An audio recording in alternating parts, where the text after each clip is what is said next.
E se você encontrasse no fundo do oceano uma estrutura com degraus, paredes retas e plataformas, que parecem ter sido esculpidas como um prédio?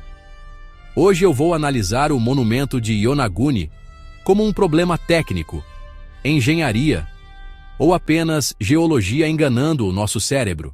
Nas profundezas do Oceano Pacífico, a cerca de 25 metros abaixo da superfície, repousa uma das estruturas submersas mais enigmáticas do nosso tempo.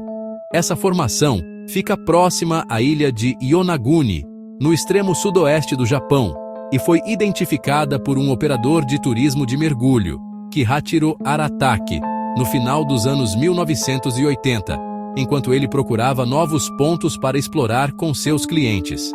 O local rapidamente ficou famoso porque apresenta características que desafiam uma explicação simples.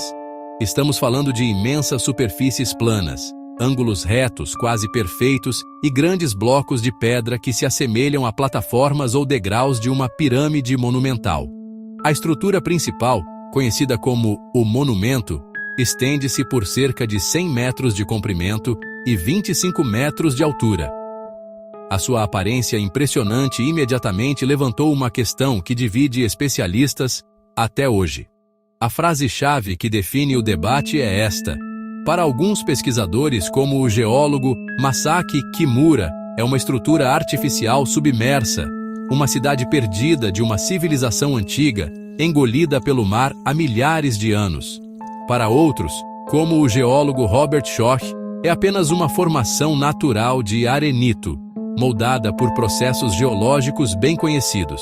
Eles argumentam que a natureza é perfeitamente capaz de criar formas geométricas impressionantes, como as colunas de basalto da Calçada dos Gigantes ou as camadas retilíneas de rochas sedimentares. A rocha de Yonaguni é um arenito do Mioceno, conhecido por fraturar-se em planos retos e paralelos. A questão é se as forças tectônicas e a erosão marinha seriam suficientes para esculpir uma estrutura com essa complexidade e aparente intencionalidade. Neste vídeo, vamos separar a aparência do processo. Deixaremos de lado as suposições e aplicaremos um método analítico. Como um engenheiro ou geólogo forense abordaria este mistério? Quais testes poderiam diferenciar marcas de ferramentas de fraturas naturais? E o que a linha do tempo da elevação do nível do mar nos diz sobre a possível idade de qualquer intervenção humana? Vamos mergulhar nos dados, analisar as evidências e construir um caso, passo a passo. Grandes degraus sobrepostos, paredes longas e relativamente retas, cantos que parecem quase ortogonais, superfícies planas com dezenas de metros. Visualmente, o conjunto lembra um zigurate ou uma pirâmide em degraus. Mas a aparência não é evidência de processo construtivo. Vamos olhar mais de perto, sem pressupor intenção. A hipótese artificial afirma que houve talhamento deliberado. Blocos foram removidos, superfícies teriam sido niveladas, e o conjunto teria sido construído quando o nível do mar era mais baixo. Tradução técnica. Isso implicaria em extração, corte controlado, remoção de material e planejamento geométrico. Para um engenheiro, a primeira pergunta é sempre sobre o material. Em Yonaguni, a resposta é clara. A rocha é predominantemente arenito. Trata-se de uma rocha sedimentar, formada pela compactação e cimentação de grãos de areia ao longo de milhões de anos. Esse processo de deposição cria camadas horizontais bem definidas, conhecidas como estratificação. São as linhas que vemos percorrendo a rocha. Essa estrutura é a chave para entender tudo o que se segue. Além das camadas, a rocha possui planos naturais de fratura, ou juntas geológicas. O arenito, especialmente este tipo, tende a se romper ao longo desses planos de fraqueza, que são surpreendentemente retos. Isso acontece porque as tensões tectônicas na crosta terrestre criam uma grade de fissuras potenciais na rocha. Quando a pressão é aliviada pela erosão, a rocha se parte seguindo essas linhas pré-determinadas. Portanto, Superfícies planas e ângulos retos não são, por si só, evidência de corte humano. A natureza também produz geometrias impressionantes. Vemos isso na Calçada dos Gigantes, na Irlanda, onde o resfriamento da lava formou colunas de basalto quase perfeitas. Ou em terraços sedimentares ao redor do mundo, que criam degraus naturais em uma escala massiva. Em rochas sedimentares como a de Yonaguni, é extremamente comum o surgimento de fraturas paralelas, fraturas perpendiculares que se cruzam em ângulos de 90 graus, e o desplacamento de grandes placas, quando a água se infiltra e separa as camadas. É crucial considerar o tempo. Durante o auge da última era do gelo, há cerca de 20 mil anos, o nível do mar estava mais de 100 metros abaixo do atual. A formação de Yonaguni estava em terra firme. Com o derretimento das geleiras, o mar subiu e submergiu a área há aproximadamente 10 mil anos. Qualquer construção teria que ser anterior a essa data. Desde então, por milênios, a erosão submarina e as fortes correntes da região vêm trabalhando a rocha, suavizando arestas e destacando ainda mais esses planos de fratura naturais. O que vemos em Yonaguni é, em grande parte, perfeitamente compatível com as propriedades geológicas do arenito local, moldado por forças tectônicas e pela erosão. Blocos podem se soltar naturalmente ao longo dessas juntas e camadas, caindo e se acomodando para compor as plataformas e terraços que tanto se assemelham a degraus. Mas como um engenheiro confirmaria isso? A prova estaria nos detalhes. Buscaríamos por marcas de ferramentas. Uma análise microscópica revelaria a diferença. Fraturas naturais quebram os grãos de areia, enquanto ferramentas primitivas os esmagariam, deixando um padrão de microfissuras e estrias característico. Até hoje, nenhuma evidência conclusiva de tais marcas foi encontrada e publicada em revistas científicas revisadas por pares. Sem elas, os planos retos, por si só, não sustentam a hipótese de engenharia. Nosso cérebro é extremamente eficiente em reconhecer padrões.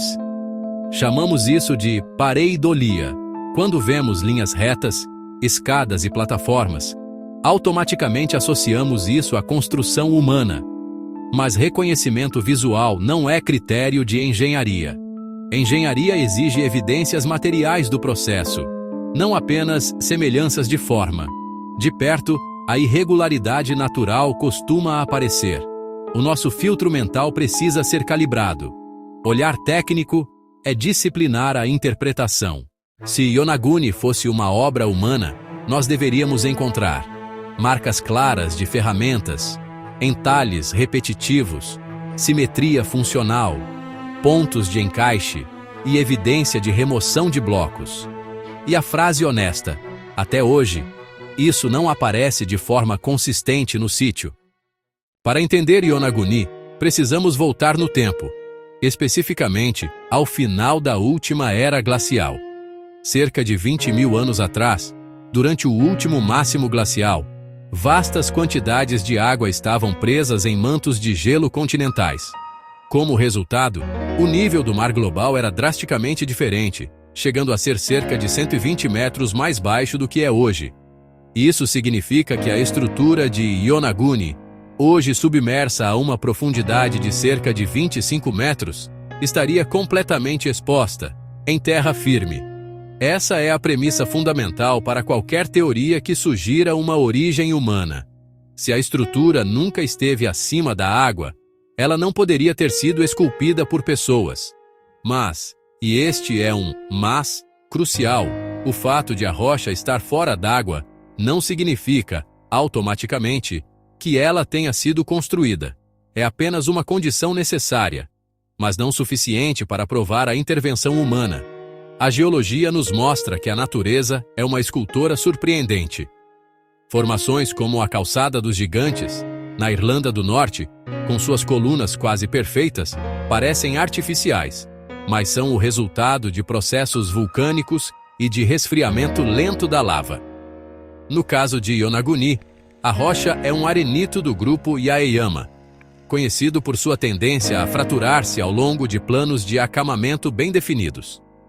Mesmo quando exposto ao ar, o intemperismo faz com que o arenito se quebre em linhas retas e ângulos retos, formando degraus e terraços que imitam a alvenaria.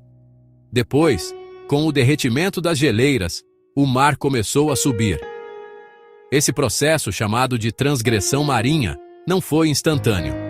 Ao longo de milhares de anos, a água avançou, e a ação das ondas e correntes marinhas erodiu, poliu e acentuou ainda mais essas formas naturais, lapidando as arestas e reforçando a aparência de degraus. A escala de tempo é fundamental para entender o processo. A natureza teve milênios para trabalhar nesta rocha, primeiro com o clima em terra e depois com a força implacável do oceano. Portanto, a questão central permanece. Estamos olhando para as ruínas de uma civilização perdida ou para uma obra-prima da geologia? Em engenharia, nós não validamos uma hipótese pela forma final. Nós validamos pelo processo. Forma não prova método. Sem evidência clara de processo construtivo, a hipótese geológica continua sendo a mais robusta. Procuramos processos, não milagres geométricos. Yonaguni é fascinante exatamente porque parece impossível. Talvez o maior erro não seja subestimar civilizações antigas, mas subestimar o quanto a geologia é capaz de produzir estruturas extremamente regulares. No próximo episódio de Arquiteturas Impossíveis, vamos sair do fundo do mar e entrar numa cidade antiga onde, dessa vez, a engenharia realmente aparece de forma inquestionável. Se inscreva, ative as notificações e até o próximo.